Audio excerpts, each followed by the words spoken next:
প্রচুর মানুষের আনাগোনা হচ্ছে, সুতরাং আমরা ছাত্র সমাজ এগিয়ে এসেছি। আমাদের কাছে এটা পরিশ্রম না, দেশের সাথে আমরা এর থেকে আরও কঠোর পরিশ্রম করতে পারি। অ্যাকচুয়ালি এটা আমাদের দায়িত্বর মধ্য থেকে আসতেছে, তো দায়িত্ব পালন করতেছি, খুব ভালো লাগতেছে আমাদের কাছে। আর আমরা যেটা মনে করি, এটা যাদের দায়িত্ব ছিল ওরা যদি ভালো করে করতে পারতো, তাহলে যদি ভালো করে করতে পারে তাহলে এটা আরও ভালো হবে। এতটুকুই আমার কাছে মনে হয়। এইটা খুবই গুরুত্বপূর্ণ একটি রুলস। এই রুলটা যদি ভালোভাবে করা যায় তাহলে ট্রাফিকটা যেভাবে কন্ট্রোল করা যাইতে পারে, তো এটা দেশের জন্য খুবই ভালো হবে এবং এটা আমি আশা করি। তাতে ট্রাফিক পুলিশের কষ্টটা অনুভব করছেন? হ্যাঁ, আমি সকাল থেকে মোটামুটি করতেছি, আমি গতকালও করেছি, আর আগের দিনও করেছি। তো আমি বুঝতেছি যে ওনারা অ্যাকচুয়ালি খুবই মানে খুবই কষ্ট করে কাজটা করে। তো আমি জিনিসটা বুঝতে পারতেছি, হ্যাঁ বুঝতে পারতেছি।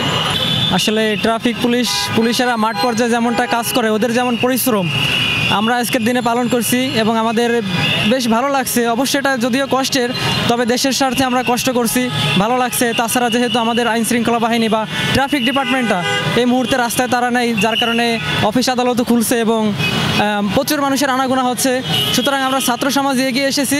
আমাদের কাছে এটা পরিশ্রম না, দেশের সাথে আমরা এর থেকে আরও কঠোর পরিশ্রম করতে পারি, কারণ দেশটা আমাদের সকলেরই। এই মুহূর্তে ছাত্র সমাজ যেভাবে মাঠে নেমেছে, দেশের আমার মনে হয় আমাদের তরুণ প্রজন্ম যারা ছাত্র সমাজ আছে, আমাদের কোনো নির্দিষ্ট কোনো রাজনৈতিক দল থাকতে পারে না, নির্দিষ্ট কোনো রাজনৈতিক পরিচয় থাকতে পারে না। দেশের সাথে আমাদের সকলের একতাবদ্ধ হয়ে কাজ করা উচিত এবং আমরা সকলেই যার অবস্থান থেকে যে যতটুকু পারি এই মুহূর্তে সকলকে দেশের প্রতি সাপোর্ট দেওয়া উচিত। এবং ট্রাফিকের কাজ করছি, সবশেষে এটাই বলতে চাই, ট্রাফিকের কাজ অবশ্যই কষ্টের কাজ, কারণ রোদ বৃষ্টি উপেক্ষা করে কাজ করতে হয়। তবে আমরা আনন্দিত, আমাদের ভালো লাগছে এবং একই সাথে আমরা আমাদের যারা ট্রাফিক ভাইরা রাস্তায় কাজ করে ফিল্ড পর্যায়ে, তাদের আমরা কষ্টটা অনুভব করতে পারছি। আগামীর বাংলাদেশ কেমন দেখতে যাচ্ছেন?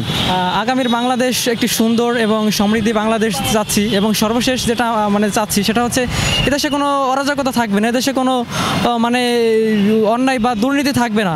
একটি দুর্নীতিমুক্ত যদি দেশ আমরা করতে পারি, তবে আমাদের দেশ আমার মনে হয় খুব অতি তাড়াতাড়ি আমাদের দেশ উন্নতির চরম শিখরে আহরণ করতে পারবে এবং আমাদের দেশে কোনো রাজনৈতিক পরিচয় থাকবে না, যে রাজনৈতিক স্লিপ ধরিয়ে 50 টাকা 100 টাকা রাস্তায় চাঁদাবাজি করবে। ইতিমধ্যে আমরা দেখতে পাইছি রাজনৈতিক গোষ্ঠী না থাকার কারণে এই যে আমাদের গ্রাম অঞ্চল থেকে যে সবজি কাঁচা বাজারগুলো আসছে, আমাদের কারণ বাজারের প্রভাব পড়ছে, যথেষ্ট পরিমাণে দাম কমছে এবং আমরা ব্যবসায়ীদের সাথে কথা বলে জানতে পারছি যে আসলে দাম পড়ার কারণ কি। তারা আমাদের বলছে যে আগে আমাদের রাস্তায় যে পরিমাণে চাঁদা দেওয়া হতো, যে চাঁদাবাজি করা হতো ট্রাক থেকে, এখন সেটা লাগতেছে না, যার ফলে আমরা খুব ওই চাঁদাবাজির টাকা থেকে সেভ করে আমরা একটু সাশ্রয়ীভাবে আমরা নিত্য প্রয়োজনগুলো বা সবজি কাঁচা বাজার আমরা কিনতে পারছি। আমি সব মোটরসাইকেল ভাইদের অনুরোধ রইল যে কাল থেকে 2 জনের বেশি 3 জন যাতে হুন্ডারে না উঠে, দ্বিতীয়ত হলো হেলমেট ছাড়া যাতে রোডে না আসে। এই কথাটা আপনারা একটু প্রকাশ করে সবাইকে জানিয়ে দিবেন। আসলে এটা তো ভালো লাগতেছে অবশ্য, কিন্তু ট্রাফিক পুলিশের বিকল্প তো অবশ্য নেই। আমরা স্টুডেন্টরা আছি, কয়েকদিন থাকবো, সামনে থাকবো না। অবশ্যই পুলিশের দরকার, ট্রাফিক পুলিশের দরকার, এর বিকল্প নাই। আমরা চাই তাড়াতাড়ি দেশ আগের অবস্থায় ফিরে আসুক, আর আগের থেকে ভালো অবস্থায় ফিরে আসুক, ট্রাফিক পুলিশ আসুক, দেশটা নিয়ন্ত্রণে আসুক, এইটাই চাই আমরা। আগামীর বাংলাদেশ কেমন দেখতে চাচ্ছ?